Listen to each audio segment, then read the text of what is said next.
ఇవాళ ఈ తెలంగాణ రాష్ట్రం పచ్చగా ఉండాలన్నా, పసిడి పంటలు పండాలన్నా ప్రాజెక్టులతో పాటు చెరువులను, కుంటలను కాపాడుకునే బాధ్యత మన మీద ఉన్నది.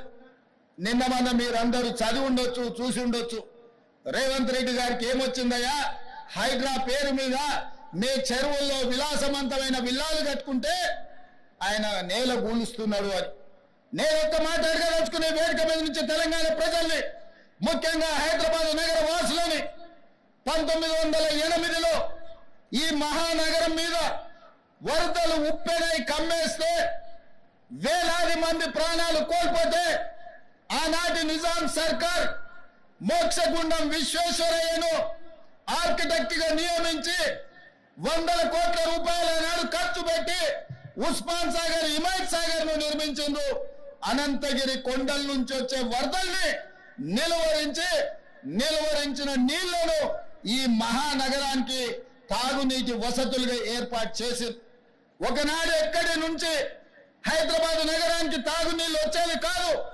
ఉస్మాన్ సాగర్, హిమాయత్ సాగర్ నుంచే లక్షలాది మంది హైదరాబాద్ బిడ్డలకు తాగడానికి నీళ్లు ఇచ్చారు. హైదరాబాద్ దాహార్తిని తెచ్చిన ప్రాజెక్టులు గండిపేట, హిమాయత్ సాగర్. ఇలాంటి ప్రాజెక్టుల చుట్టూతా బాగా సంపాదించుకున్న వాళ్ళు, ఆగర్భ శ్రీమంతులు ఫామ్ హౌజులు కట్టుకున్నారు. వాళ్ళు ఫామ్ హౌజులు కట్టుకుంటే మనకు అభ్యంతరం లేదు, వాళ్ళు సంతోషంగా ఉండడమే మనకు కావాల్సింది. కానీ ఆ ఫామ్ హౌజులలో ఉన్న డ్రైనేజ్ కనెక్షన్ లేదు. వాళ్ళ డ్రైనేజ్ తీసుకొచ్చి గండిపేట నీళ్ళలో కలిపిండ్రు. వాళ్ళు వాడిన డ్రైనేజ్ నీళ్లు గండిపేట నీళ్ళలో కలిస్తే ఆ నీళ్లు తాగడానికి నగరానికి ఇస్తున్నాం. నేను అడుగుతున్న మిత్రులారా, ఇవాళ మీరు చెప్పండి, ఎవరో బలిసినోడు కట్టుకున్న ఫామ్ హౌస్ డ్రైనేజ్ నీళ్లు గండిపేట తాగి నీళ్ళలో కలుస్తుంటే ఆ నీళ్ళని నగర ప్రజలకు తాగడానికి ఇస్తే ముఖ్యమంత్రిగా నేను వైఫల్యం చెందినట్టు కాదా? ఒక్కసారి ఆలోచన చెయ్యండి.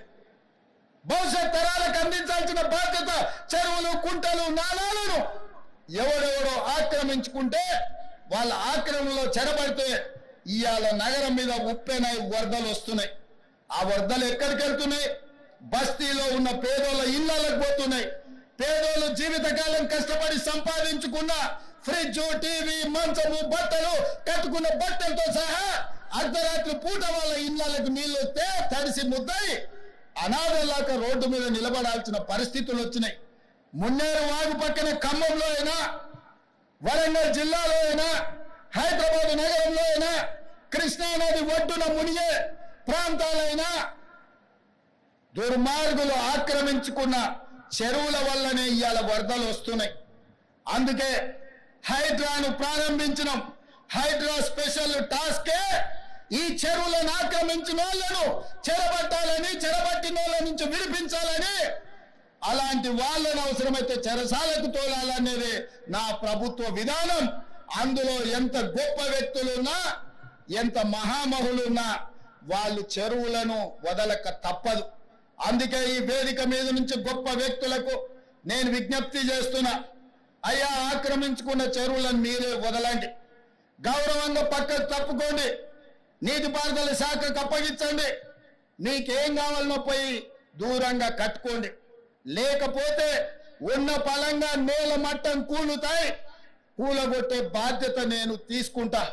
ఇలా ఎఫ్టీఎల్లో కానీ, బఫర్ జోన్లో కానీ, నాలాలలో అక్రమంగా నిర్మాణాలు ఏవైతే ఉన్నాయో వాటన్నిటినీ నిరభ్యంతరంగా మేము తొలగిస్తాం.